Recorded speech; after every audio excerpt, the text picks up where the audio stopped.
Interesting video and reflection. I hope you enjoyed it. Now let's continue with another interesting concept, internet recruiting. The growth of the internet has led both employers and employees to use online recruiting tools. Internet links, company websites, Twitter, LinkedIn, Glassdoor, and other types of internet-based application have become critical parts of recruiting. Many people use social media more than job board sites to look for a job, even Facebook and Instagram. Evidence suggests that many graduates are using social media and the internet to locate work opportunities, and many companies are utilizing technology to more extensively identify and attract talent. With internet recruiting expanding, new concerns have arisen. Several of these have ethical and moral as well as legal implications. Some of those concerns include when companies use screening software to avoid looking at the thousands of resumes they receive.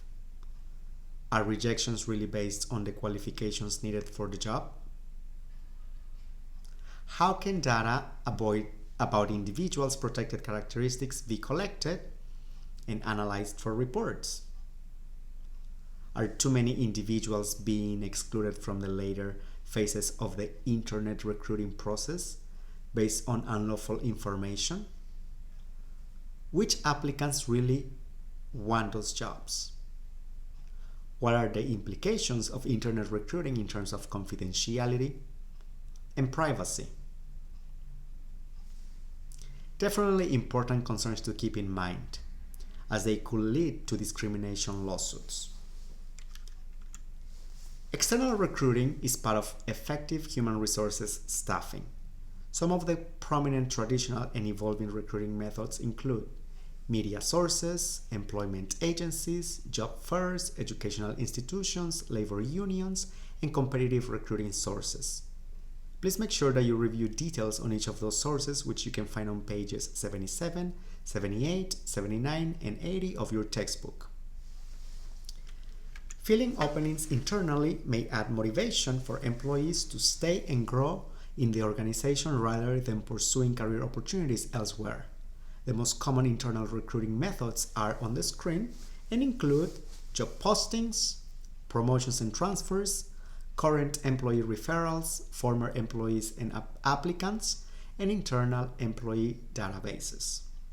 Most employers combine the use of internal and external recruiting sources. Both promoting within the organization and hiring from outside come with their own advantages and disadvantages. I'm going to pause for a moment to allow you to think what could be some of those advantages and disadvantages. Some organizations may prefer to promote from within if a qualified applicant exists and only go to external sources if not. Organizations that face rapidly changing competitive environments and conditions may need to place a heavier emphasis on external sources in addition to developing internal ones. Although, for organizations operating in environments that change slowly, emphasis on promotion from within may be more suitable. However, recent evidence suggests that internal recruiting might produce the best results overall because existing employees who are given new work opportunities tend to perform considerably better than external hires, at least in the first 3 years of employment in a new job. So, pause again and think for a moment.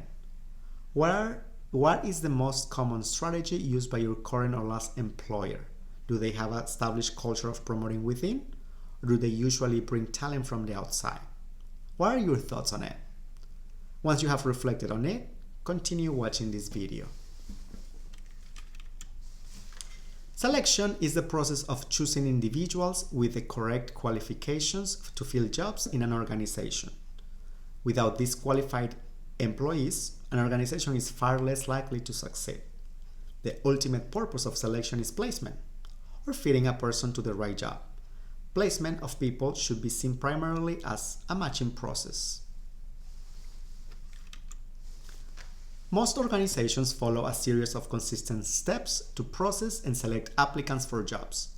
Company size, job characteristics, the number of people needed, the use of electronic technology and other factors cause variations on the basic process. Selection can take place in a day or over a much longer period of time, and certain phases of the process may be omitted or the order changed depending on the employer and the job being filled. Make sure that you review details on the steps for the selection process, which you can locate in pages 84, 85, and 86 of your textbook. Also, many kinds of tests can be used to help select qualified employees. For example, literacy tests, skill-based tests, personality tests, to mention some of them. These useful employment tests allow companies to predict which applicants will likely be the most successful before being hired. However, selection tests must be evaluated extensively before being utilized as a tool. Before you continue, also please make sure that you have reviewed the details on these different tests, and that information can be found on pages 87 through 88 of your textbook. If you don't have a drink of your choice with you, this is the perfect time to get one. Take a few minutes to relax, and once you are ready, click on video 4 for week 5 to continue.